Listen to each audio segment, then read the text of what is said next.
Garrett. I'm here with my good friends Daniel and Richard. I legally required to say good friends, so just assume we are. We like to call ourselves a place where we talk about all the things you want to but are afraid of, because we believe that the questions of faith, ethics, morality, and society are far too important to be solved through memes on Facebook or celebrity rants on Instagram. So, that being said, how's everybody's Friday going so far? It's good. It's good. Mine's going fine. Man, a few words. Should be few. Right. Just all right? Hey, we can go sit down in our favorite coffee shop today. Isn't that amazing? We are free, sort of. Free-ish. Free-ish. Yes. Free-ish. Free-ish it is. So, no, it's quite a glorious day so far. So we are optimistic here in good old Marion County that we have the ability to enter phase one of this grand reopening stage. So we're grateful for that opportunity. We're grateful for the simple blessings we have, and hopefully, if anything comes out of this time of lockdown, the idea would be that we truly appreciate and never take things for granted. Again, the simple things of this life. But I know we as humans are prone to forget and prone to forget our many blessings in times of abundance, unfortunately. So my hope and prayer is that we can actually reverse that trend in all of this, but we'll see.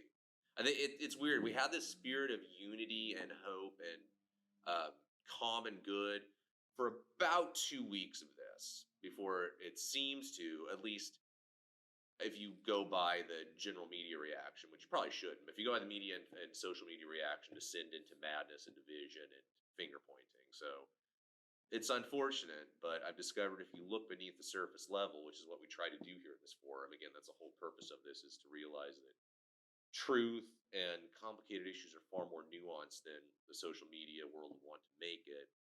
We recognize there is a lot of good, there's a lot of unity, there is a lot of common spirit and common goal in all of this. And unfortunately, the majority, as is the case throughout history in many situations, is drowned out by the very vocal minority. So, or just the unique human aspect to become tribal and becomes about my side versus your side versus. It was really interesting. Just a couple of days ago, a friend of mine got called all sorts of names online and everything else, and it was really interesting because the person who called him these names and stuff, once they got able to talk and stuff, it was very different than just, I'm going to call you a name and you're going to agree with it. He sort of backtracked and sort of realized, oh, you're a real human and what you meant is a little different. And so anytime you get a chance to actually talk with people, I think your perspective, even if you don't agree, it's enriched because you get to understand who they are and where they're coming from. And the core basics, I think, of actual classical tolerance are very much that. That you sit across the table from someone you disagree with, you have a good conversation with them, and even if you don't agree, you can still learn to respect one another, So, but that takes time and effort and thought and stuff, man. It does. Clicking an up finger or an up thumb or a down thumb on Facebook or YouTube takes no time at all. So, come on. Is there a down thumb on Facebook? YouTube? No, I don't think there is. Our social media that's what here. The comment section is. Oh, okay. Yeah, the comment section is the Facebook, thumbs you down. have a range of emotions that you can express, and then on YouTube, you can. I guess there is the anger one, right? There's the anger emoji. There's a new one. Yeah, they've added. They added a care emoji also. A care? Care emoji. Yeah. Care You're not on Facebook. No. It's a Facebook. it's a emoji with a heart. He's hugging a heart. Okay. Am I the only one who 75-80% of those I'm confused of what they are? They're sort of androgynous. I'm and I'm worried of sending it because I'm worried that if I don't understand what it is and somebody does, I'm gonna insult them. But I think anytime you do written communication, there's always a chance that someone's gonna get confused. If you send a winky face to someone, that could be multiple different ideas about what you mean by a winky face. Exactly. You could be like, haha, I'm being funny, or it could also be like, ah. I mean, there's lots of nuance there.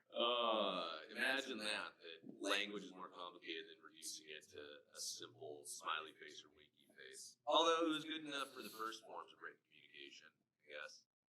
I'm glad we don't have hieroglyphics source of communication anymore. But they have their time and place. Okay, so before we get into our format of the day and examine our first world problem, cliche, viral exam, and question of the week, which for you science nerds out there will scratch you right where you itch, I have a question for you all. And I want to know, so this is a situation that came up the other day. I wonder if I'm being pretentious and unrealistic in my expectations, or if I should be terrified for the lack of common knowledge in society.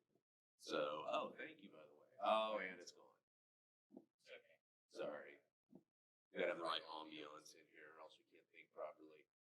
Work your magic, Daniel. All right. Well, while he's making things appear on a screen, I want to ask you guys a question. So, we were at Auburn Elementary the other day. Our sons love to go and get the school lunches there. It's a way to get them out of the house. It's an adventure. We'll pick up usually some activities for them to do as well. So it's a good fun time each day around lunchtime. We head down there. A couple days ago, I was picking them up and waiting in line. I heard this gentleman, probably in his 40s, maybe mid 40s, talking to a lady about the same age about his trip to Amsterdam, and he was talking about the beauty of the city and all the amazing things to do there. My wife is Dutch, by the way, so I'll give a shout out to the fine people of Holland. And he was telling the story and talking about traveling throughout all Europe. And then this lady, again, probably about the same age, next to him says, "Oh, that's wonderful. And then you can just hop on the train to Scotland and Ireland, right?" And he paused for a minute. I could tell the wheels are turning in his head. He didn't want to say it in an insulting way. He's like, "Well, actually, those are islands, and you can't just take the train to it." And she had this realization there. So I wanted to say something so bad. Granted, I am an unhealthy geography nerd. I fully admit it. There's a point where I can name all the world capitals when I was about 16. Yeah, that's excessive. It is, yes. No, I don't learn any useful skills. I learn useless ones. It's my finest art form. But my question is it a reasonable expectation to know that a grown American adult should remember the fact that Great Britain and Ireland are islands separate from continental Europe, or am I being snobbish in my expectations of people's geographical prowess? You are definitely being snobbish. Because Definitely. let me tell you why. You Okay, are interpreting and making an assumption of their knowledge from your own perspective, which would probably be considered an ethnocentric thing, and you're wrong and you're a terrible, horrible person for that.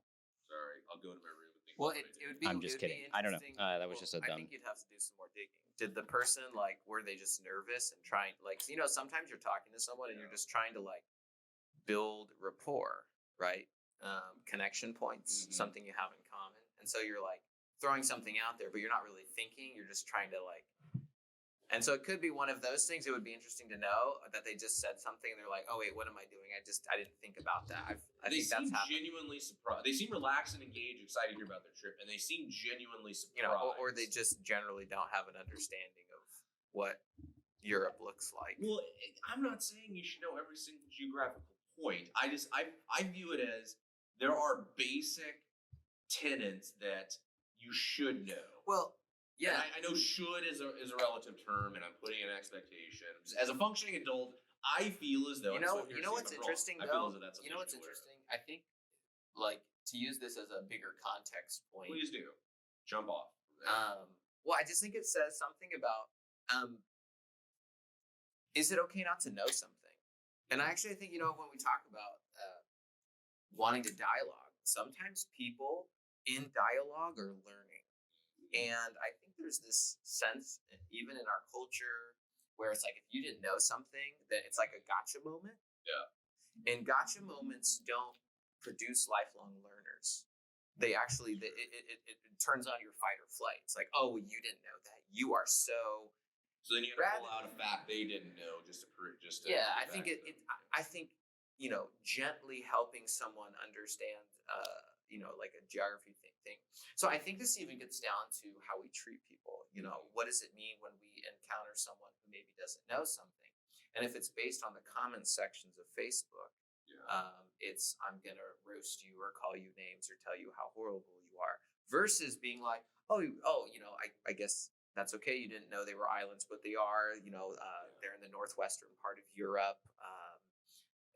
They're There's a long history there. Oh, if they did have a train to Scotland and to Right. Ireland, that would be radical. They would be So I feel digging like very deep under the ocean. what Well, there is the channel, to be There fair, is. so you can't. what that leads to though is the idea that, or I think what it stems from is that we've kind of elevated your intelligence as far as it's like on par with like how good of a person you can be, or like your level, your status, your Because no one wants to be so called intolerant or narrow-minded or dumb, Yeah. right? Nobody wants to be stupid because like it's somehow you're a better person if you're intelligent, right? So think about if you put two people in a room and one of them's a small business owner and one of them's like Mike Tyson, or not Mike Tyson. That's not what I'm talking about. He's like a athlete. He Oh, is, I didn't yeah. realize there's people on that That's okay. picture. Okay. Daniel's right, that's Stephen important. Hawking or Neil deGrasse Tyson. That's the Yeah. Yeah. astrophysicist, right? Okay, so like you instinctively know like who's the better person. Not like really, but you know like, oh, I know who I'm going to listen to. I know who has status, There's also the right? I remember having a discussion with one of my It is professors. Neil at deGrasse Willamette. Tyson, right? Neil deGrasse DeGrasse. Tyson. Yes. DeGrasse. I remember having a conversation with one of my professors at Willamette, and I was quoting some research, and he said, "Well, who's it by?" And I said, "It's a PhD level scholar." And he was like, "Well, just because you have a PhD doesn't mean anything." And I was like, Does that apply to you?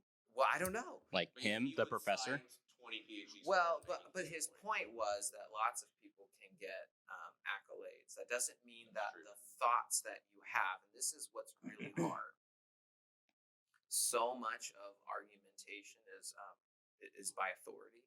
I mean, so much of how we argue or talk about things is argumentation based on authority. Right. It's an appeal to authority. Yeah, I'll fallacy. give you an example. I really respect Stephen Hawking. I think he's brilliant, but I think his one of his last books where he argues that because there Grand is design. just because there's gravity, there has to be a universe. I think it's a bad argument. Doesn't Look mean at he's you, dumb. Mr. It does. I just Jumping think the point. it's a bad argument, and not because. Well, that means you think Stephen Hawking's dumb then, No, I just think he's right? wrong Isn't that on how media works And today? This is key. Sometimes you can be brilliant in one area and not in another. Well, And so we intelligence just- is not like a We all have to all-around be thing. careful of that. But I also think like it would be interesting. This is where sometimes humility comes in, where if you're gonna have conversations, sometimes you have to be open to the idea that you can be wrong. You can have a bad idea, and you can learn and grow from it. And I think that's one of the things I always try to have a caveat is I always reserve the right to change my mind. I always reserve the right to be like, I used to think this way. Now I think differently because of these reasons. And we don't celebrate that at all in our culture. We look down on that. Well, right, because you're a flip-flopper, you don't have any conviction, right? Like being presented with new material or information and then changing your mind is like, oh, so you must not have been smart enough in the very beginning to have made the correct decision, right? Like that's how everything with COVID's going down. Like, oh, all these assumptions were wrong when we didn't know, and so now we shouldn't listen to them because the science was bad and the predictions were wrong. Like, no, we had no information, and then we changed our perspective and our actions when we got new. It's just used to that's discredit science, it, right? yeah. That's how you do science. I actually was I telling you guys? I think it was Stephanie. It's like, what annoys me about people sometimes is how they think that like, oh, this science was wrong, so we shouldn't listen to it. When it's like 95% of science is proving yourself wrong. You come up with a falsifiable idea and you test it and you try to disprove it, right? The whole point. We know it's not that. We don't know exactly what it We is. We know eliminate it's not the this. things that are false by process. It's a scientific method. So yes, of course it's wrong. That's the point. We're trying to figure out what's wrong, and science is all like wrong a lot. And then when we figure out where we're wrong, we're like, okay, let's not do that anymore, and we move on to the next thing. Well, as Thomas Edison famously said after many hundreds of attempts to create a functioning light bulb, he said, I learned 100 different ways not to make a light bulb. I didn't fail. I learned 100 ways that it doesn't work. If you have that approach. It's interesting, though, you mentioned you're quoting a PhD scholar and relating this to the age of COVID in which we live, that the assumption that just because you have a title is correct does not mean you are automatically right on a particular subject. But in our society today, throughout history, and even today, when you're bombarded with so much information, there is a degree to which you say, I can't possibly look through every single thing every single person says. So I have to have some sort of prism to filter that through. And if person A, who's a PhD level virologist who's been studying viruses for 50 years, spent their entire life dedicated to it, says this, and high school dropout working in a gas station, living in his mom's basement, who set up a blog on Don't the Everyman you be blog. careful, I'm sorry. like how you tread from here. Sorry, you're not living in your mom's basement. It was only 95% an accurate description. I'm kidding.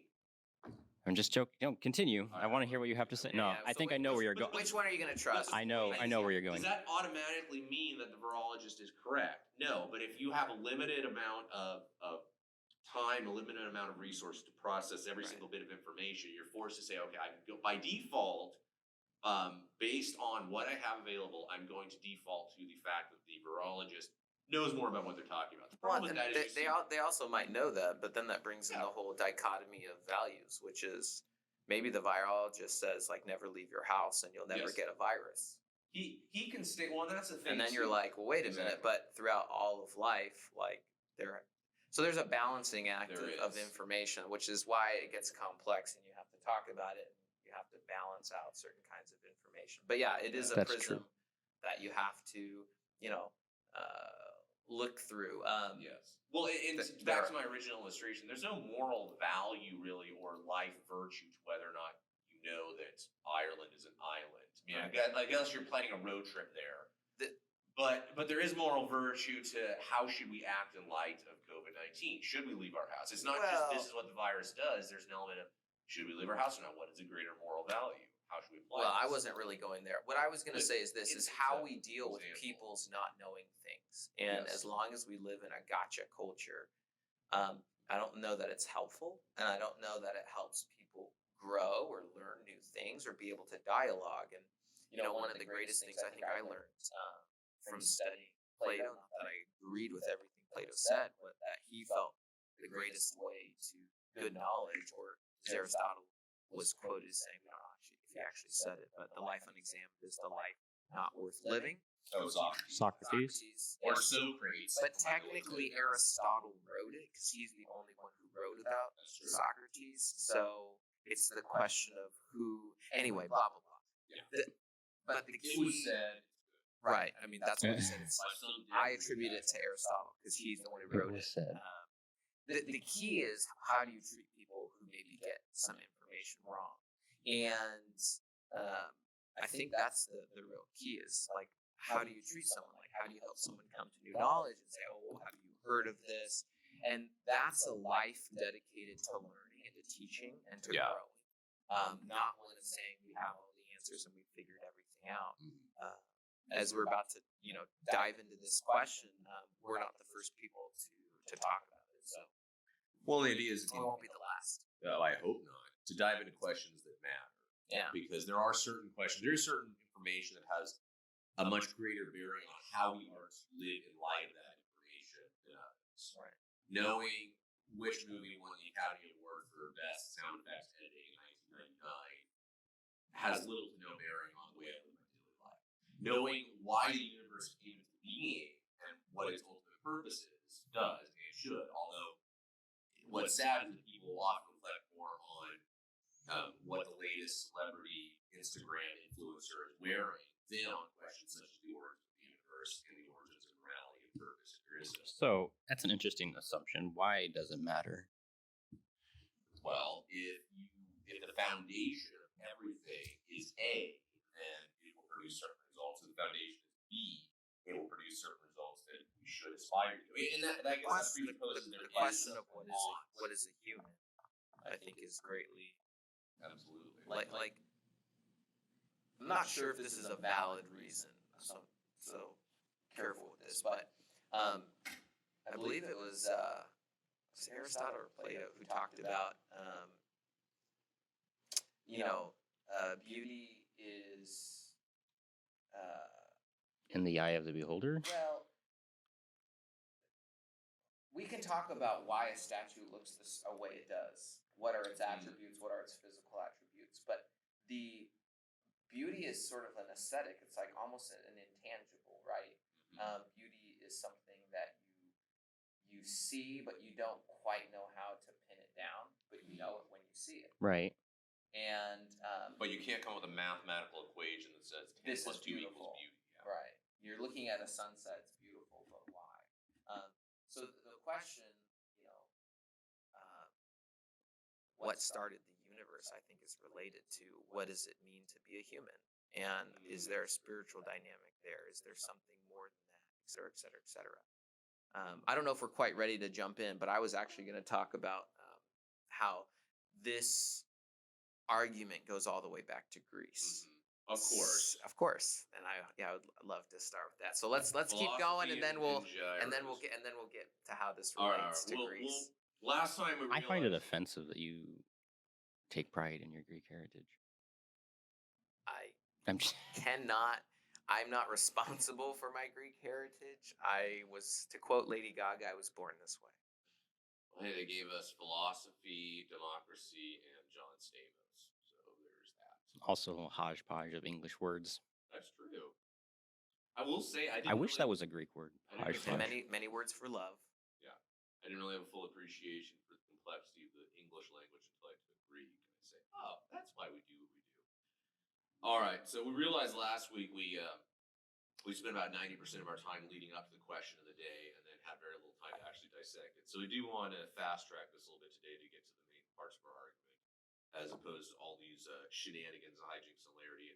Once again, if you're listening live or watching us on our YouTube stream, thank you for joining us today. You can comment. Is there a place where they can actually comment live? Yeah. Mr. Wizard here. Okay. So feel free to fire at us. You can comment on our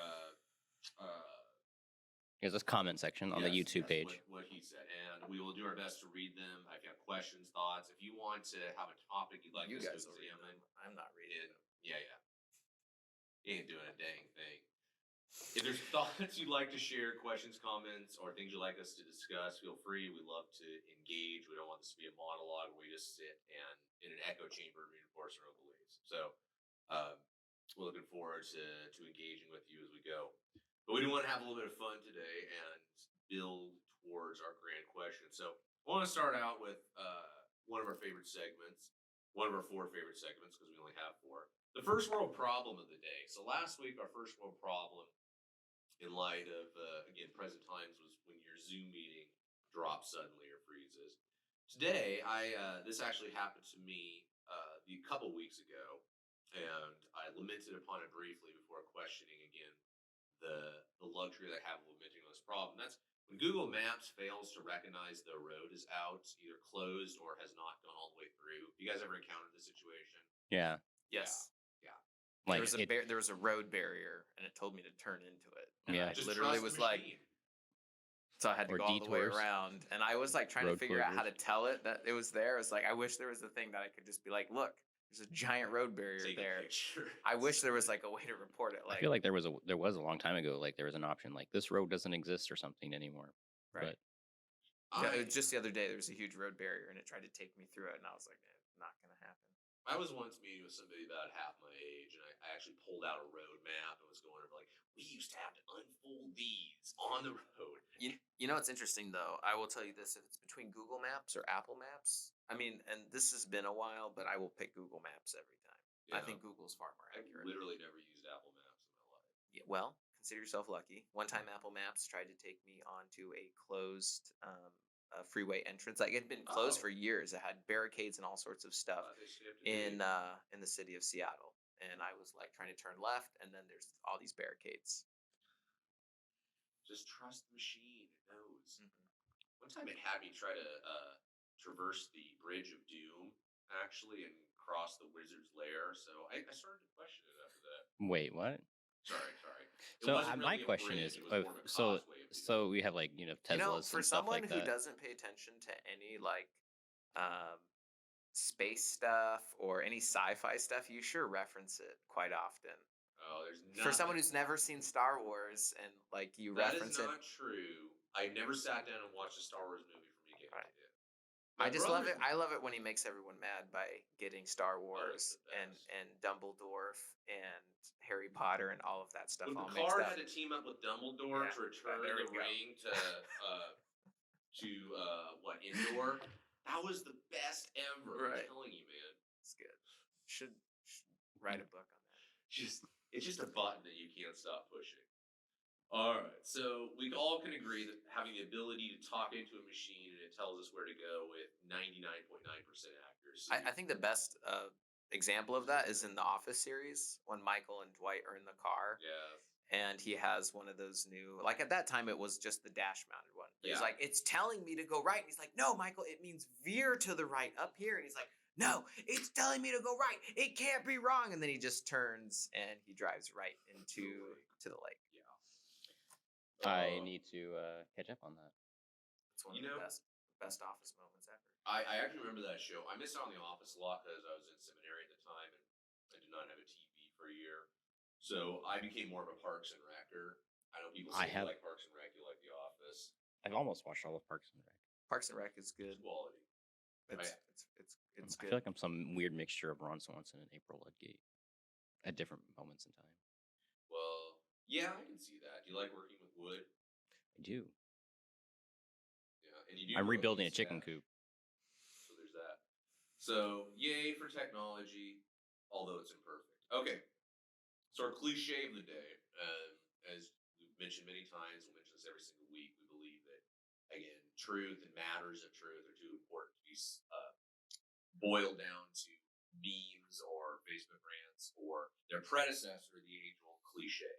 Not that cliches are untrue, but that they are insufficient in many cases to grasp the full realities. So last week we talked about what was ours last week?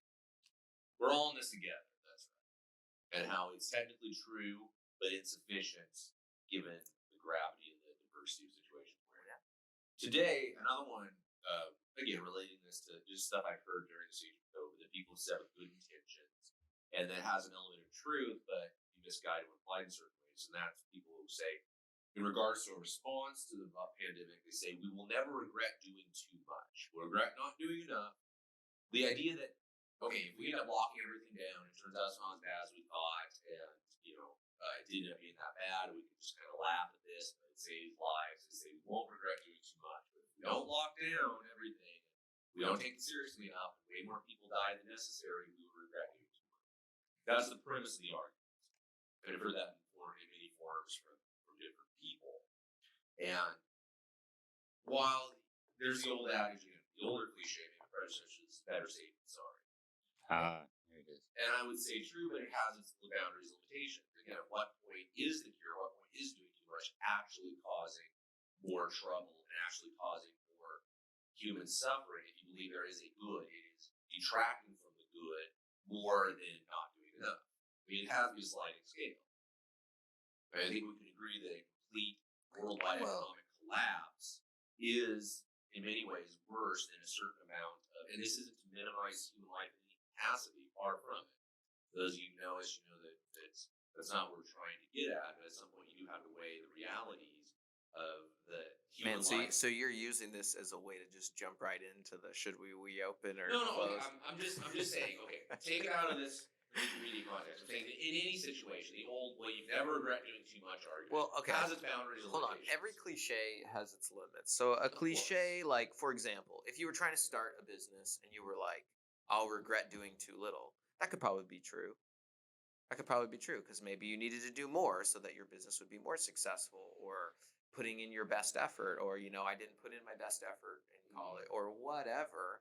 If you're trying to lose weight and exercise and you didn't put in your best effort, maybe you feel like, I would never regret trying to do too much. I think cliches can take little maxims of truth and they can help apply them to our lives in specific instances. I don't know if it's always the case. Does the person who gets up early, are they always do they always get the worm? Maybe sometimes people just have good connections and it didn't matter how early they got up. There's Or maybe the more to it earlier than you that, get and up, the earlier children get up. that's and why I then say it's a maximum of truth. never regret doing too much. I don't know. I feel like that's flawed. in So many. But levels. if you were like Better safe than sorry. Like, yeah, I If guess you that were, kind of like, works, but out partying out of your mind and then you end up drinking too much and getting a DUI, then you might be like, Oh, I did regret doing too much. So Once the consequences become worse than the reward. there's always a way, yeah. So there are maxims of truth that I think can be applied in certain situations. I think the idea that this is referring more to the cliche "better safe than sorry" works a little bit more, because that one, I think that one is widespread. Most people just like, oh yeah, well, Yeah. better safe than sorry. So Yeah. like err on the side of caution, right? But then when you apply it to certain things, you have to be like, well, safe for who, for how many people, for what purpose, Yeah. to what end, right? So safe from one particular thing is one thing, but then there's also safe from a host, a myriad, if you will, of secondary issues that will come about because of an action taken, right? Yeah. And so I think that's the dichotomy that we're stuck in, and that, like, yes, we want to protect people from this specific thing, but it seems like a lot of people are wanting to only think about that specific thing and are ignorant of, or not aware of, perhaps is a better way to, of Mhm. the host of secondary Absolutely.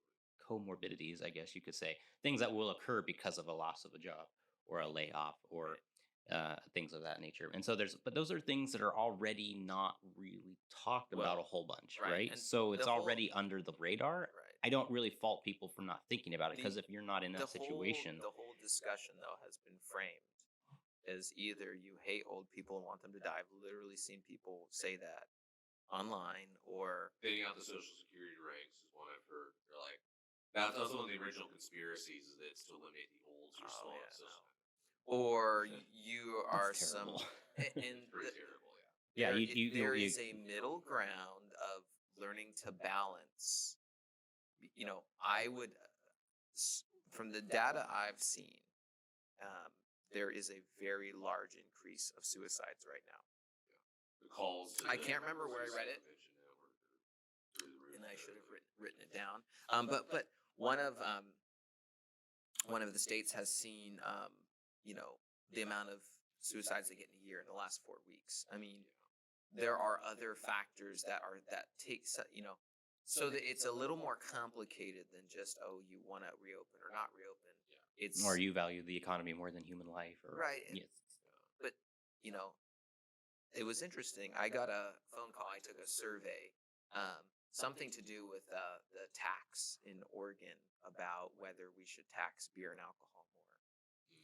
And it was really interesting the way the questions were framed. You could see that each question was trying to pull on a different heartstring. Yeah. To get what you cared about. And at You one think point, children should have they don't access ask to you it? to tell you what they think. They just want you to answer the question, which I think is like, Do you want to open the economy, or do you want to save lives of old people? Yeah. right. It's like, yeah. Then that was kind of how it was presented. Do you want to increase, do you want to increase taxes on Or do you beer and want children to alcohol, be stupid? or because do you don't want fund their people schools? who are all suffering from alcoholism to have no recourse? And that was the way it Yeah. was framed, and it was sort of like, Wait, what? Yeah, and- exactly. And so I kept interjecting, telling the guy, like, um, if you increase taxes and all these people go out of business, there could be the opposite effect, that those people now um, are going to be really, really disenfranchised with life. And they Yeah. might become alcoholics because they're depressed or something else. I also offered the fact that if we value local economies, we would want Oregon to have a competitive tax rate, so that we would encourage local breweries to be successful against national conglomerates such as Budweiser, etc. Because they're not going to go away if all the breweries in Oregon fail. They're just going to become the substitute. That's an interesting topic that you bring up, though, about like surveys and stuff, because I got surveyed about like my health insurance, and I had some really weird questions. But the guy, I tried to like clarify when he asked a question, and he'd be like, "It's just a yes or no answer." And I'm like, It's "Well, not. da da da da da. So yes, no, no, no, no. I don't. Right. That's not. This isn't how you Yes with caveats, or no with caveats. just say no." Yeah. But luckily, they gave me a gradient. I could either totally agree, somewhat not agree, or or not agree at all. So it was at least a little. It was some gradients there. I You're was like, saying life is slightly more complicated than just yes or no answers. Yes. I got you there. So I think again we can agree that there are boundaries and limitations to this. I think that So let me ask this question: have you guys ever had? I mean, since we're on this maxim, I think it's really important. It, have you ever had a moment where you were like, "Man, I regret not doing enough"? Then I think everybody's had Oh one of yeah, those. yeah. Yeah, I mean, we probably. haven't had catastrophic consequences like life threatening, but there's a time you're like, I wish I'd done more. I Well, wish I think maybe it's I'd thinking taken that about step. like hindsight. Oh You know, yeah, it's like, are you going to regret not doing this later, and is that your reason for doing it now? it reminds me of a terrible show, but guilt. In my younger, stupider days, I used to watch South Park, and there's a superhero on an episode called Captain Hindsight, where his superpower is incredible hindsight. So when something bad happened, his ability was he could come and tell you what you should have done differently to have prevented it. Right. And it's And like, thank that's you, Captain Hindsight. But you're right. When you have hindsight is 2020, you can say, oh, we should have done. Well, it's like there's so many million variables. So for example, there was yesterday. I guess there was a black bear loose in a neighborhood in Gresham, and one single bear in What? one day. Yeah, it like broke Twitter apparently because there's a bear that's just wandering around, How did I running for not your hear about life. this? Yeah. Anyway, I think it was in Gresham. So if I were to go to the citizens of Gresham today and say, if you give me $1 million a year, I will black bear proof your entire house, and I guarantee you will never have another black bear problem. They say, well, the we can't give statistical you money. likelihood that I would ever encounter a black bear near my house is almost nil. And that's get to my point. But they say, well, better safe than sorry. Wouldn't want wouldn't want to take that chance of a black bear getting in. But you're right. You have to look at the data. I have an invisible bridge to sell you. Trust me, it's there. Culpability. I have a bridge in Brooklyn actually that I could sell you. No, mine's invisible. Mine's better. Buy But mine. mine you can You'll never see mine. Needs no repairs. Is it like the Emperor's New Bridge? You can step on mine. Something maybe close to that. You can only be light. All yours for $1 million. All yours for $1 million. Okay, we get it. Sorry. We'll get on with the topic. Okay. So moving along. The door. Because we do want to get sufficient time here to our ultimate question of the day, question of the week. Really, you could say maybe the question on which everything else is founded, because it's a question of foundation of the universe. Before we dive in there, I want to look at the viral exam because these do tie in together. This is one that I saw for the first time on Facebook making the rounds maybe about a year ago, and it's popped up again in light of recent events. So many of you might have seen this. It's a meme that at the top the question is what refutes science, and the answer is better science. Then below the question is what doesn't refute science. The answers are your religion, your beliefs, your experiences, your opinions on Facebook. The subtle message is science explains everything. Just trust it. And if science says this, and that's the case. And again, we're not trying to refute the idea of the scientific principle.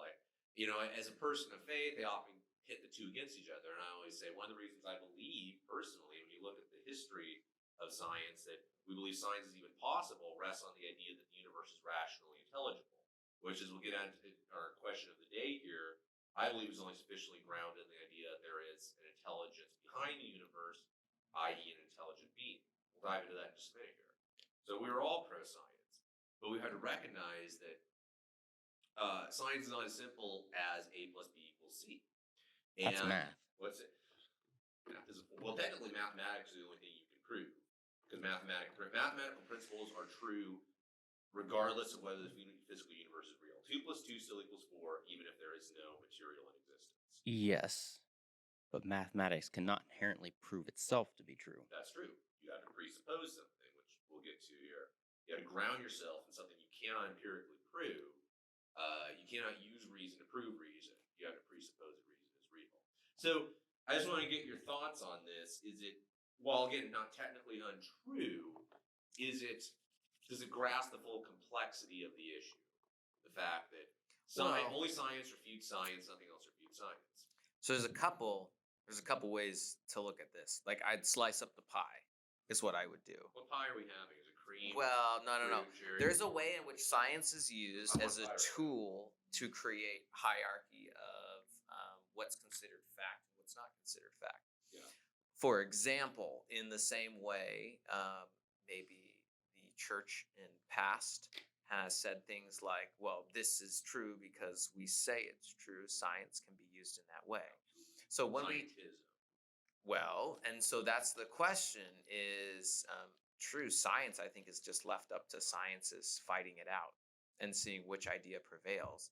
I don't know if you've ever looked into, I'm going to give away the history of cosmology. The guy who predicted the Big Bang, he was opposed by one of the most brilliant steady state theorists. The problem is that the science didn't pan out for him.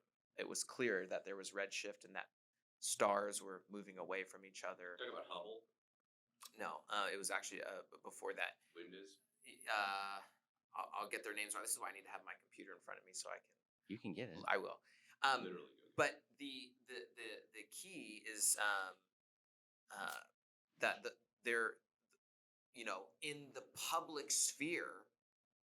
If you were to let those two people argue it out, people just would have picked sides and said, "Well, this is the person that we think is right." Yeah. But that's not science. Science has to be between the people who need to argue it out. And so I think that's key. Is it between the people who need to argue it out? So there's science as it relates to how we come to culturally values of what is true and what is not true. Yeah. And then I think there's the science of there's different gradients of science. There's the soft sciences versus the hard sciences. Yeah. Okay, hard sciences are hard sciences because I believe that they can be falsified. I'm not convinced that social sciences can be totally falsified. So I think there's this gray zone of, are they really science or not? And part of this has to do with, if you go back and study history, why does everything, like theology, all these different things, psychology, the idea was that we could apply science to every area, facet of life and get the same result. I'm not entirely sure you can. You can apply the scientific principle, testifiable, verifiable, falsifiable. Yeah, I mean, it doesn't mean you can never do it. Just I don't know that you can apply it to every area of life and get the same result. Lots of other places as well. So just looking at this, what refutes science? I mean, better science, I would say that that's true if what we mean by that is like the most, like, let scientists fight it out amongst themselves. And that means you have to let scientists who have dissenting opinions, because that's how we got the guy who believed that the universe was expanding, which I'll look up here in a second. His opinion was not the popular one, but it became the popular one as the facts began to bear it out. Because it applies The predictions he made, well, I don't even know if it was that. Just the predictions he was making were saying the universe is expanding. There were testable models that he was able to put in place that show that that's a better explanation than the steady state theory. And so, I think you got to let scientists be scientists and let them argue it out. And we'll get to better knowledge that way. Well, I think one of the other implications of this, which I would take issue with in the scientific principle, is that there is this notion from those generally in the naturalistic community that want to say that the science, the process of science is completely unbiased. You just look at the facts and speak for them. There is no predisposition, there's no bias, there's no cultural bias, there's no preconceived bias. But yet when you look at, but if that were true, again, there would be a much greater degree of cohesion and unanimity within the scientific community. I mean, look at the climate change debate, for example. And again, we're not here to say which side you should take, but I think we can all agree that there are very well-meaning, intelligent individuals who come to some radically different conclusions on the exact nature of it. And some who have stated clearly, this is true, so we should do this because of this. So they're making a value statement. You cannot divorce your value statements from the way that you interpret data. But what frustrates me is when those in the naturalistic community, because I want to separate the scientific community from the naturalistic community, they're certainly not the same thing. When they present to the fact that say, we are unbiased, we are simply looking at the evidence with unbiased eyes and taking it for what it is. I would make the case that there is no such thing. There is no such thing as tabula rasa. There is no blank slate.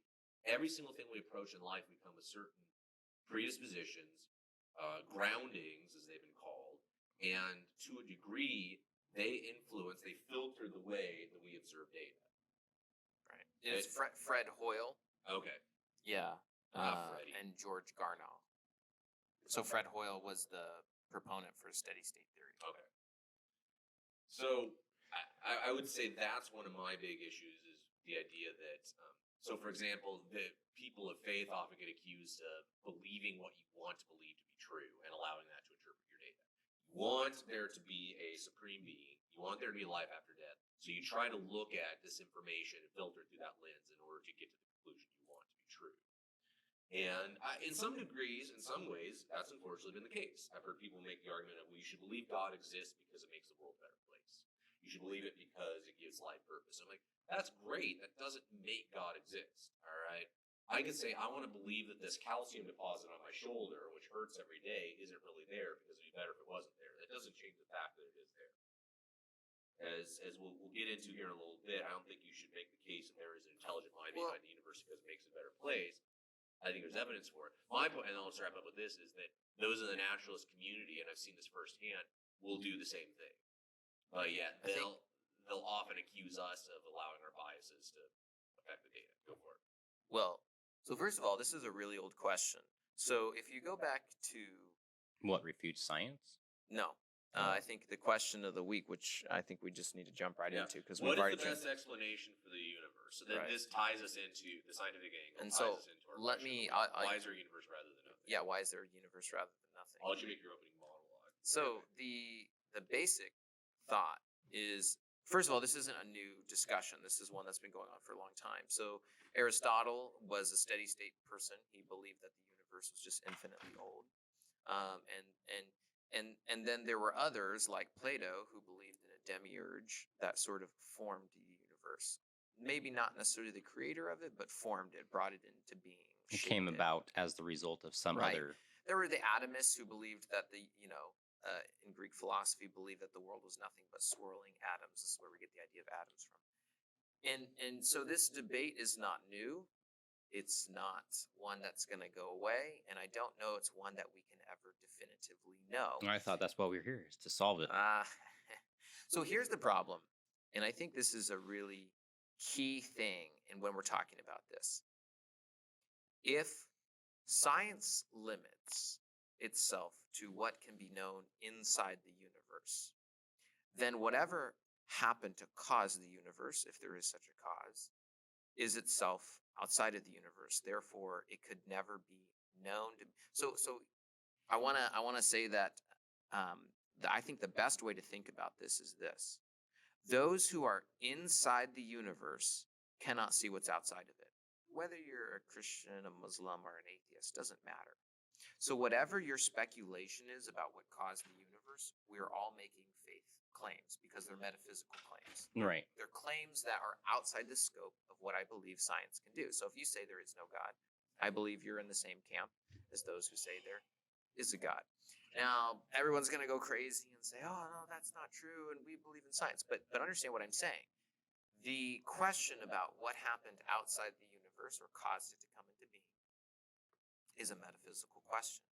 It's outside the scope of what science can answer. And so we're all in the same boat. We all have our limited ability to see out there. So we can stack up the information inside the universe in such a way to come to a conclusion. But we aren't outside the universe to see what that actual conclusion leads to. There's no way to see that. It's bound by the laws and the limitations of being inside of the universe. So what does that mean?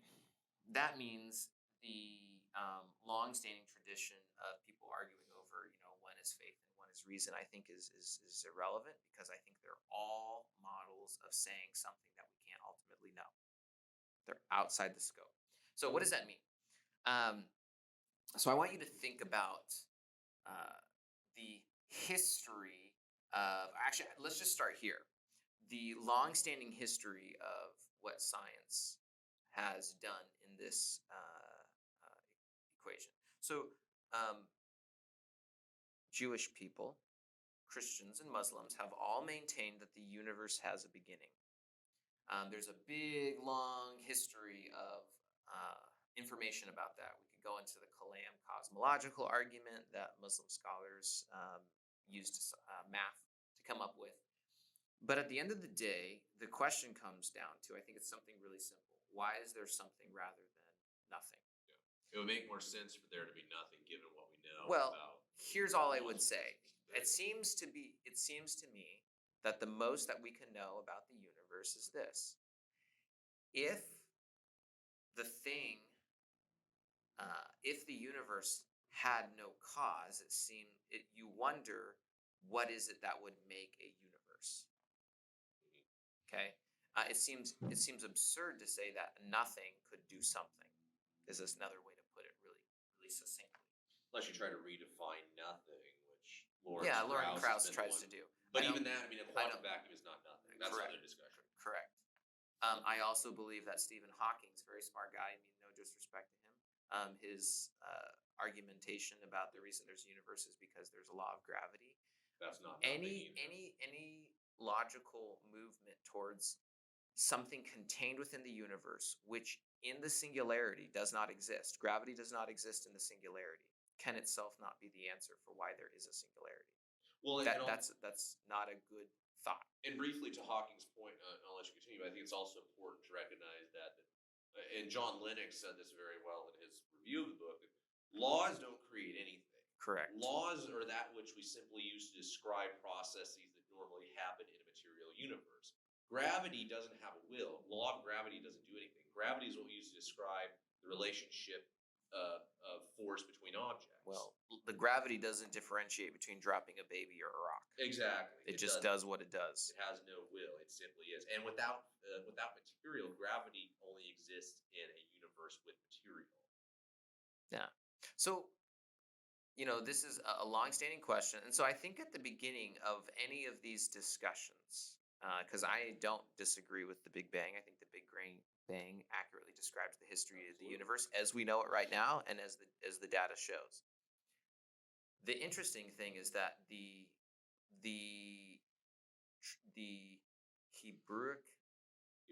Hebraic faith tradition has maintained that the universe has a beginning. And what's interesting is up until the 1960s, we didn't have the evidence to show that was the case. We had some people who speculated on it, Right? Like Hubble and A lot of the early, a lot of the people who strongly disagreed early on, it was basically between those who said the universe had a beginning and those who just believed it was ancient or had been there forever. And what's interesting is that science has now shown or given us the best evidence as of today that the universe does, in fact, have some sort of beginning. Now, based on its expansion.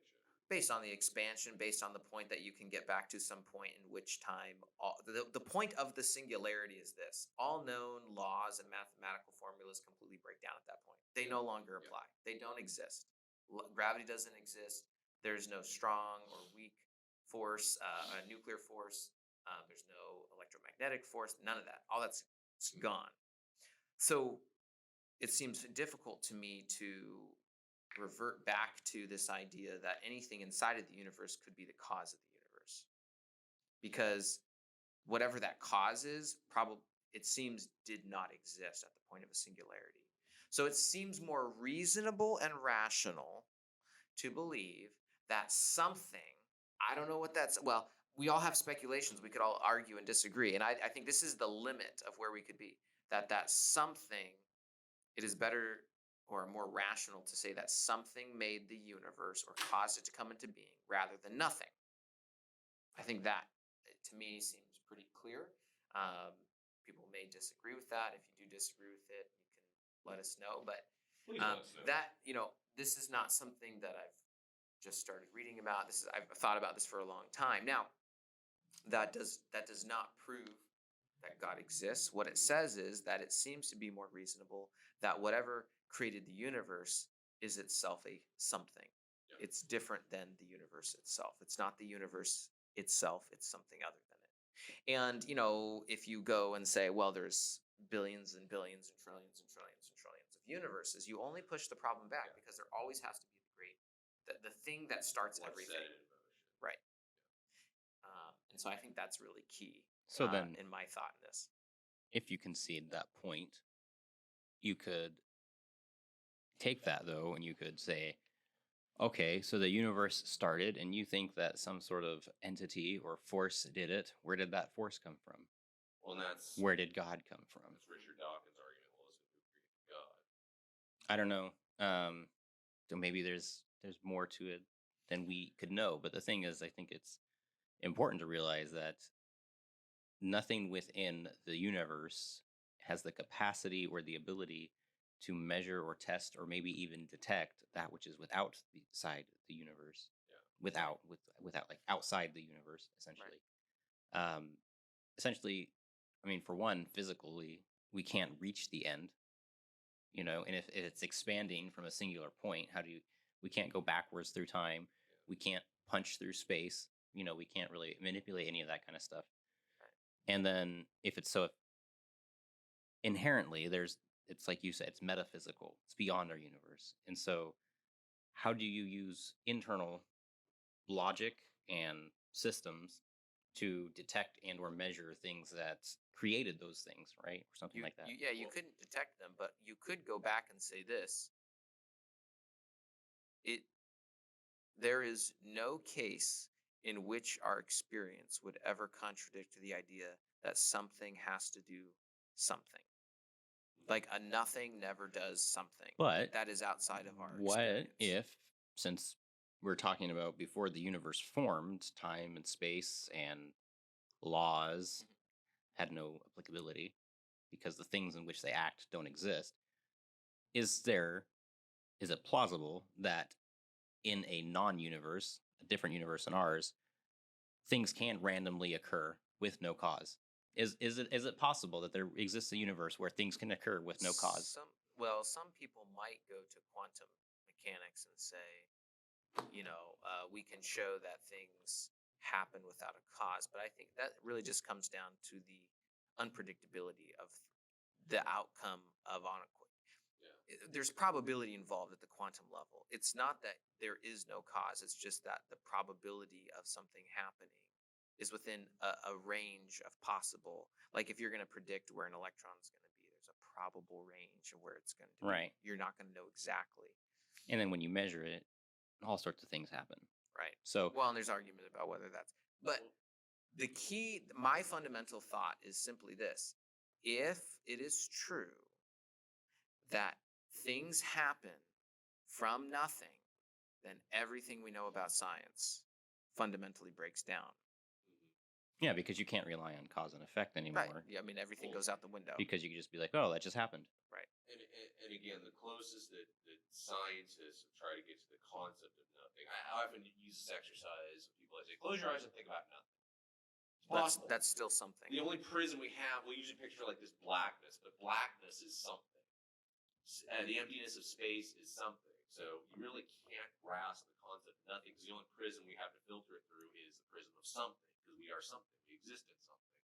So the closest they've got to try to do it is the quantum vacuum. Again, Lawrence Krauss, the astrophysicist or theoretical physicist at ASU, has been the biggest proponent of this argument. But quantum vacuum, in which particles can supposedly spontaneously come into existence and out of existence, is really a faulty definition of nothing, because there's the forces at work within the vacuum that can produce these particles. And there's also, it doesn't solve the problem of the origin of information. There's information contained within those particles within that force. So where does the information come from? You have the problem of the existence of material, but you also have the problem of the origin of information. So this outline, our show outline today, has writing on it. This isn't the source of the information. It's a medium that displays the information, but the information originated in my mind. At least I think it did. So information only comes from mind. It only comes from a personal cause to convey that information. Well, okay. So if you're thinking about it from the perspective of the Big Bang, is it still the common theory, hypothesis, anyway, that all of the matter that is in the universe was contained in a singular point at some point in time, like a hot, dense, singular point, and then from that singular point it's came like an infinitely small. So where is that going? For one, okay, how do you condense everything that small? For one, I don't know. I don't know how I that. don't know that I we fully know. that doesn't make sense. But also all the information as well. Where did There's that a come from? theoretical physicist out there who wants to call in. We appreciate That's it. how I've heard it explained before. Is that like before the Big Bang, everything was just like an infinitely small, dense something that was nothing. I don't see that doesn't make sense. From nothing Yeah. came an infinitely expanding, but like everything was condensed Seems into that. logically contrary. I don't know. Yeah, that's why I said it's to me it leads to what I would consider. There's lots of an different theories, like the bubble, absurdity like the that is that you membranes. There's want like me to say that nothing. it came from another dimension, basically. Like, and we have like different wonder membranes. that all much- we have to say, I Yeah, think, so much really about is that. just the idea that there is a something. Yeah, Is it seems more reasonable than saying there is a nothing, because that leads to irrationality. Well, and I think people will go to the default of, oh, well, you guys are religious, and of course you're just trying to prove God's existence. And I would say there's not any religious arguments. You don't have to be religious to recognize that there is. It's more likely than not there is a mind that is the source of the universe, is the source of the information that helps to govern the universe, the laws of physics, the laws of the universe. That's much more rational than not. So then I like to call it the concentric circles of belief. So, okay, if you posit that it's more rational than not, then what's the best explanation for that mind? So, the idea that there is intelligence behind the universe, that it is designed, is not in and of itself a religious argument. Now, it may have implications to a religion or particular worldview. If you suppose that there is something beyond this universe, you open yourself up to the possibility that the universe is not closed. You open yourself up to the possibility that that's something, someone or something beyond the universe may have, Well, I think had a it's. I think purpose you. and I think there's. created I think something there's a that looks jump like though that you just did, and that is the jump like from something to that something being a mind or a person. I think that's a jump. It is a jump. I would say it's a logical I jump. think We don't to have to me break the all that most down. basic thing is if the universe had a beginning, that whatever caused the universe to come into being is itself a something. Yeah. I think the then jump into talking about person or mind Specifics of that something. is another, and I still think we're in metaphysical realm there where we're gonna have to talk about what are some possibilities of what that something could can be. you get from something to person based on like reason alone, or do you have to rely on something like special revelation? Well, I think you can get to the concept of broad. If by person you mean mind, you mean intelligence. I think that's a reasonable jump because again, you have the probably version of information. We haven't seen an example in which information comes from something other than mind. Then thinking creature of some capacity with some ability to reflect upon I think we'd have to itself, define with volitions. information The- because the because a some- particle that like a quark that pops into observable existence carries with it movement and position information that we can detect. It's a medium that carries that information. Again, the information didn't originate with quark. The information that the parts that make up the quark didn't originate with it. I Just see what again, you're like saying. the information on this page didn't originate there. It's media that conveys it. So I would say the information for the quark didn't come from the quark that popped into Well, existence. Yeah. I see. So- Yeah. I said the word quark too many times. There's It's starting to sound so let's explore. Let's do some Quark. let's do some thought experiments to help maybe people listening think through some of these things for themselves. You could say something like, I believe this is one of the arguments put forth by one of the philosophers in the 1800s, whose name is escaping me right now. Descartes. No. He actually Maybe just wrote talk an about it and we'll figure it argument out. against miracles. Why Hume? Oh, Hume. Yeah. Hume, David Okay. Hume, yeah. and you could say something like this: maybe the universe is something like a plant, and the plant itself just keeps dropping seeds, and then a new plant grows. And so, why couldn't you say the universe itself is something more akin to a plant than something else? And so that would be a thought process that you'd have to go through, because again, if you concede that there's a something rather than a nothing, because if you had nothing, I don't know how nothing does anything. Something is much more logical. Something seems more rational. Seems, yeah, could be wrong, but that seems to be the case. I don't know any other way to think about it I without mean, it is pouring rain out there. All totally of a sudden. throwing down Yeah, it everything. is. I immediately Okay, regret my no choice rabbit of trails. language. Sorry. So if we were to say that, then we have to go through the idea of, okay, a plant. We know about plants, right? Because we're using an analogy. This is all we can do. We can use analogies based on what we know in the universe, because that's all we're limited to. Yeah. So a plant, We can't at observe. some point in time, though, a plant had a beginning, right? Yes. So if a plant, this is where I would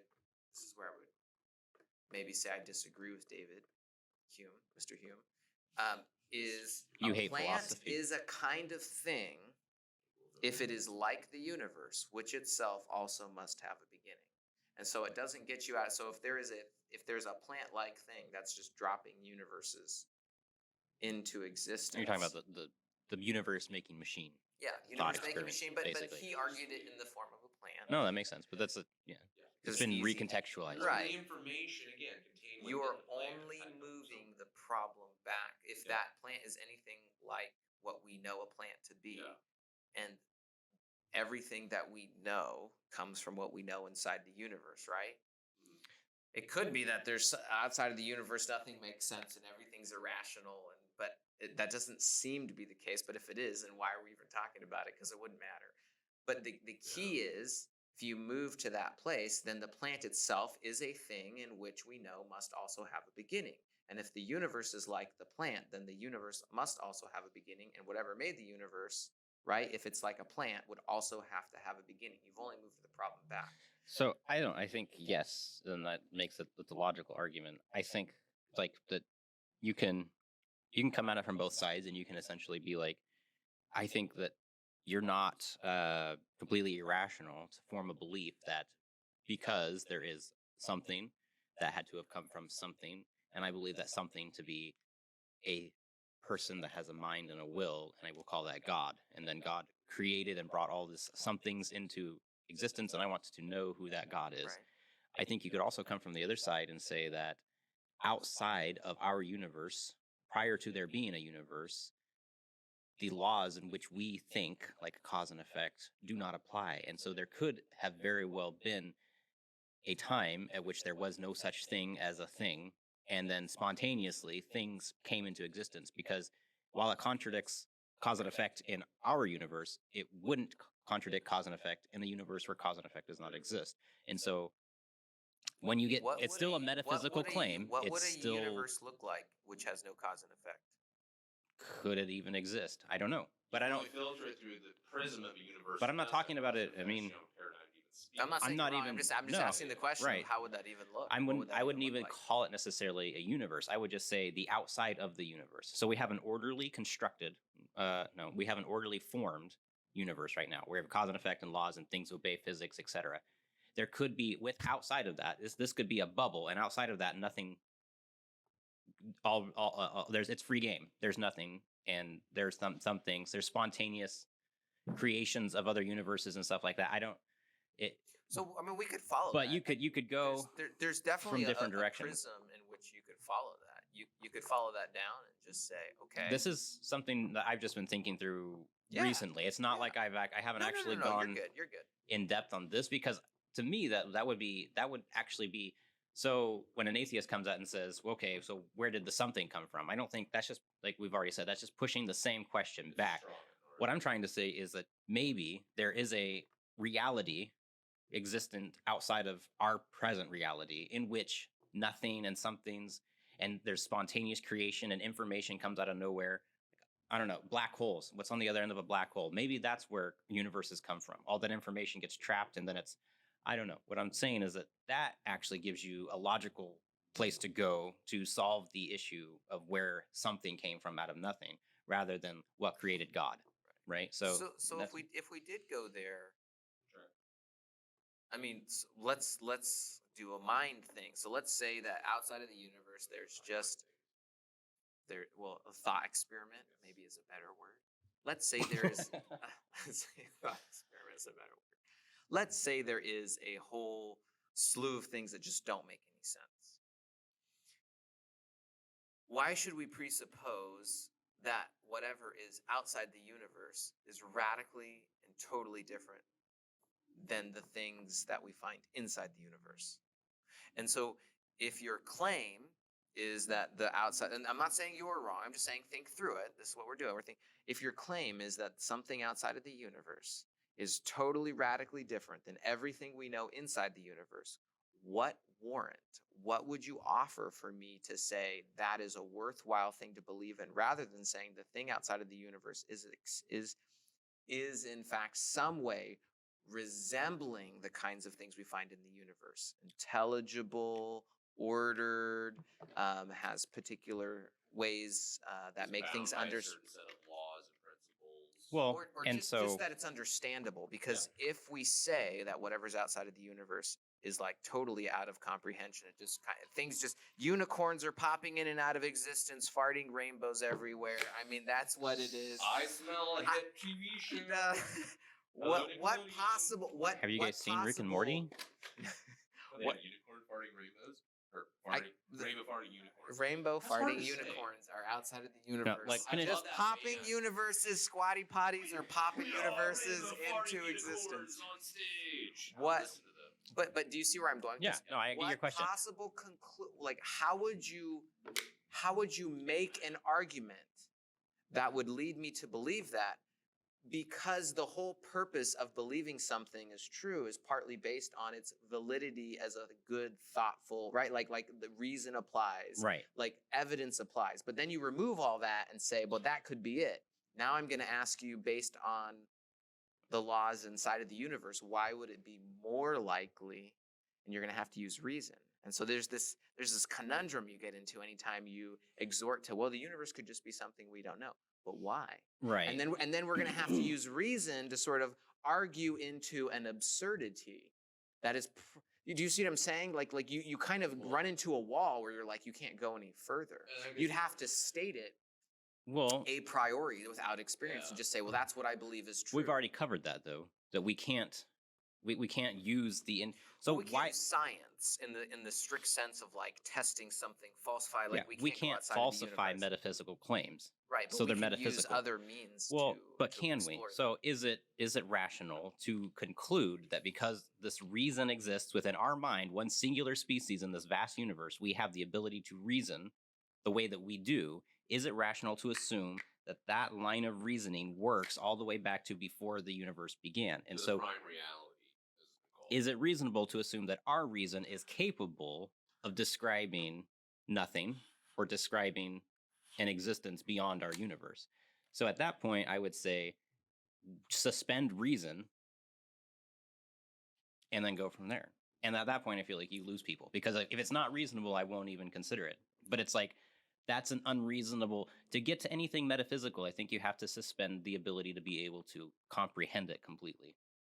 And that's not like an argument for God. That's an argument for anything beyond our known reality. To a certain extent, all I would push back on is just saying this. It seems like when we look at something in a mirror, we're seeing something's reflection, right? Right.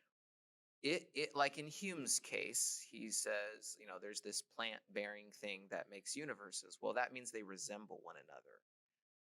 I would ask the question, is it more likely or less likely that the thing that made the universe would somehow that it be created. in some kind of resemblance To me, that like makes sense. the universe, rather than just, you could say, well, we just don't know, and it's unicorns pooping rainbows everywhere. All that stuff would apply, and I would say I can't disprove it. There's an old saying that. But what makes more sense? Yeah, there's an old saying that you can't divorce a work of art from the artist. That in some capacity, some element of what made that artist, whether it's a drawing, whether it's a book, whether it's a movie, whatever, there's some element of whatever makes that artist, whatever makes Richard, well, when he produces some form of art that again conveys information, there will be something of him in that. It will have some connection to who he is, what he values, what he expresses in himself. So it is logical to conclude that back to whatever the prime reality outside the universe is, that the universe is in some way a reflection of what makes that prime reality that prime reality. Or is the prime reality intrinsic to the very nature of what reality is? Such as reason, regardless of whether there was a universe, would still apply in the same way mathematics would. Well, See, prime reality goes all the way through. I don't think it would does. get cut off. once heard it stated by one of our agnostic students. He said, "If you can give me one free miracle, I can give you the rest," which I think was very honest of him to say that, I can't come to one conclusion or other way God exists, but if you can give me that one free miracle of creation. This is actually a really good point. So Daniel, going back to the thought experiment, which I think is really interesting, because it could be that I can't disprove it. I can't say that's wrong. I don't necessarily think that's true, but if the universe comes into being with no laws of physics, then by definition, whatever made the universe is itself supernatural, right? It's by definition, because it's supra, Right. it's more than natural. So, you know, the Big Bang in my eyes is a Supernatural. supernatural event, regardless of, even if you say it's not God, it's a unicorn. It's something that does not normally happen. There's nothing within the universe that explains why the universe is here. There is nothing within the normal Right. realms of physics that could possibly explain Because why all there's those universe rather than things nothing. broke down, Yes. and so You have to suppose that one free miracle. well, it's not just a free miracle, but by definition, One supernatural event. It's a supernatural event Because it's not it- occurring within our known universe, Exactly. correct. as we can tell. And I would say you actually need more. You need the miracle of the creation of space-time. You need the miracle of the creation of life from non-life, prebiotic evolution. Well, you actually need a lot of that's- miracles. On the current model, billions of years after the Big Bang. But I'm saying there's still something that Well, yeah. that's still something that you cannot explain through natural scientific process today. Some will What you can't explain? the origin of prebiotic evolution. That some people will claim that we've solved the problem. that's a of the whole- origin of let's- life. I mean, that's a different that's- universe. I know. That's a huge, That's a totally huge- that's different a discussion. Billions and billions of year jump. I get it, but I'm just saying, you actually have more than just one free miracle. That's what I'm saying. So, we'll tie this all together in a couple minutes here. But for the axiological question would be, okay, why bother knowing? What value is it to me to contemplate why there is something rather than nothing? To contemplate the prime reality of the universe, or should we just be hedonists and say, I'm not going to contemplate this. I'm just going to think and believe and do whatever brings me the most amount of pleasure I could possibly have before my consciousness. Wow. Okay. Like goes offline. we're I don't know if any of those. I think I'll say, what's this topic? Why bother? Why does it matter? Why is it of value to know? Or just say because everyone wants to know, why do we want to go to Mars? Some Why does people Elon Musk want to build Some people huge want to rockets? sit around, 'Cause get it's- high, it's and cool. watch their favorite YouTube shows, and that's all that matters. Everybody- The grand meaning of things You know what doesn't we matter to need? them. What? We need marijuana on this show. No, Yes. no, we do Well- not. No, we do If not. If Elon Musk, Joe Rogan, the Joe. No. I think it's important to just contemplate based on the matter I'm of not Stack of sure. muffins and purpose. Everybody's staring off into Motive. space, eating lots of food. That sounds. But why is there a universe? The why has always been there. Philosophers were already high. No. I mean, that's why I started with the Greeks. Everybody has been intrigued with this question, and everybody's interested to know what's actually true. Yeah, I mean, some people actually contemplate on the reality of truth. Some people, I think, they go about and they presume that truth, it just is. The universe is, and I'm just going to do again what makes me happy, what brings me pleasure in this time. Well, I mean, at some level, you kind of have to survive. You can't sit. One of the interesting things is that you only usually start thinking about these things the further along you get in, moving away from your basic needs being met. No, like we talked about last week, we have the luxury in 21st century America, for the most part, of being able to. If you're a Take hunter-gatherer hierarchy. and you're constantly being hunted, I don't know that you're sitting around. and Hierarchy like- of needs. Hierarchy of needs, yeah. I don't know if you're in the grand scheme of Pavlov's. things, should I kill this mastodon and preserve meat for my family? You know what the ethical and Or philosophical did he even implications of think it. about it like that? He just Maybe he didn't have I the don't- words. hit mastodon with a club, eat meat. I think that's how it works. You kill the thing and you eat it because that's what will happen to me if I don't. And you feel I don't good know. because you put something in your stomach and it gives you sensory I mean, pleasure. I think thinking about the origin of the universe ultimately comes down to thinking about why are we here, what purpose do we serve, and Right. what should we do with that And purpose. if there is no purpose, Then why does anything matter? We just created ourselves. Well, that's why I I don't know. appreciate the honesty of naturalists like Nietzsche, and even before him, Marquis de Sade, as weird as that is, quoting somebody, the sexual sadist, the man that Satan was literally named after. But at least he was honest. He said, look, there's no purpose, there's no great meaning to anything except as much sexual pleasure as you can possibly obtain. So go do it. If it feels good, do it without any thought because there's no grand meaning to anything. Yeah, but And that he gets kind of boring. So Well, that would be his. that's his value statement. what happens when your purpose in life There might be gets more boring? people who, if there weren't consequences, would agree with that. We're getting into like super complicated social issues here. We got to stay on topic here. But it all goes down to the foundation issue. If you believe there is a mind, there is a purpose behind the universe, that begs the question of then what are we to do in light of that purpose? I would say Sure. that. If you believe there is no purpose whatsoever behind the universe, it's hard to make a rational argument for why you shouldn't, go out. But It's free real estate. There's some. Yeah, All right, maybe we can table that it one gets for next week. really What they complicated should when be you're doing. trying. So, How then now shall we live? well, Yeah. that's a good question. But I think there's people like Thomas Jefferson who are deists who thought that God, like, bam, got the universe going, and then he was Set like, the I'm clock in I'm motion taking a and nap. step away, yeah. However you guys decide to do things, there are lots of possible choices to how you understand those things. Do you think he ever was like a proponent of manifest deity? Manifest destiny?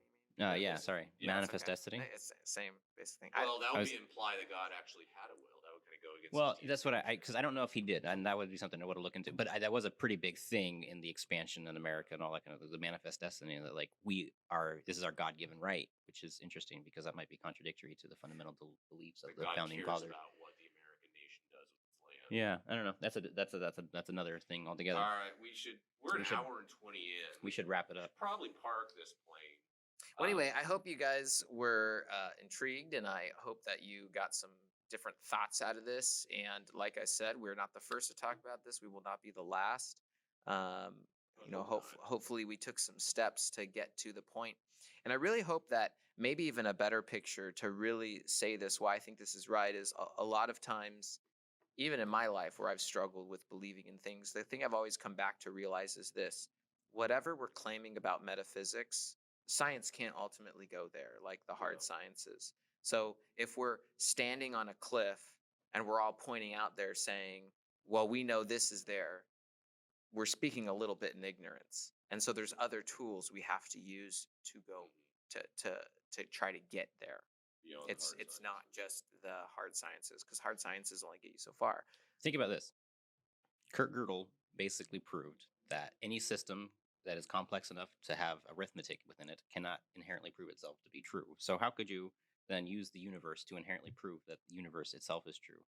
Think about that. We have Well, to it'd be use we have to use Can I get high and then think a about it? combination circular of logic, mathematics like go and science and biology. Like all these things work together for us to conclude that okay, by using mathematics we can assume that this physical principle is true, and all these kinds of things we can prove these other things. And I think that what you're getting at is that we can use different tools to get to truth, and that it's like not just one. It's not just science. It's not just religion. But it's not the just hard philosophy. sciences kind of truth where you can falsify it. If someone says God exists, someone says he doesn't. How do you falsify? One interesting thing that I just on those lines, one interesting thing I discovered in my time on university campuses is that there's a greater percentage of theists or at least deists in the hard sciences than in the soft sciences. People who identify as such, because I think for that reason, in the hard sciences you deal, supposedly at least theoretically, with black and white facts. Does 2 + 2 = 4? Yes. So it's either a yes or a no, rather than everything being somewhat subjective and ultimately a product of what you choose to value in the soft sciences. So that was an interesting observation. You might think of it the opposite, but in actuality, those in the hard sciences say, look, this is where the evidence points. So this is what I'm going to believe, regardless of whether I value it or not, regardless of whether it has bearing on my life. Antony Flew, the English philosopher, is a great example of this. When he, at age 80 in 2003, after spending his whole life defending atheism and attacking religion, came out and conceded that he no longer considered atheism valid. He never came to the point of theism. He called himself a deist, but it said it is not logical or possible to believe that the universe came about from nothing. And he pointed to one of the significant factors in that was the rise of the study of the human genome. And we've seen many, many advancements in this over the last several decades, especially Stephen Meyer in his book Signature in the Cell talks about this, about the amount of information contained within a human cell, within DNA. And he pointed to it simply and said, look, I can't, as a rational thinking person, believe that this came from nothing. This amount of information indicates intelligence behind it. Now, he, again, didn't necessarily posit exactly what that intelligence is, but he said it's more likely than not that there was a mind behind it. And he, to quote the great Socrates, said, I'm going to go where the evidence leads. So I think that, yeah, I think it's just these types of things give us the ability to think about what we want to do with the information, and then what we can contribute to the world, and what we can glean from it, essentially. So in light of this question, I have one final question, but in light of the presupposition that the universe has meaning, there's purpose behind everything, what should I get for lunch today? Supposing that there is a That's way too deep of a question. I How about refuse you to answer. argue I can't solve from this. the? I'm seriously like I'm hungry. I haven't eaten lunch. Been waiting. I got a good workout in this morning. I burned a lot of calories. Now I need to put them back in my body. I have options. Restaurants are open again today. This is the axiological question of what should I value? Should I value delicious Chinese? Should I value a hearty sandwich? Should I value? Anyway, thanks for joining us, everybody. We appreciate you. The train's derailed. What I should do. All right. So I'll sign us off. Yeah, I'd just say, Guy.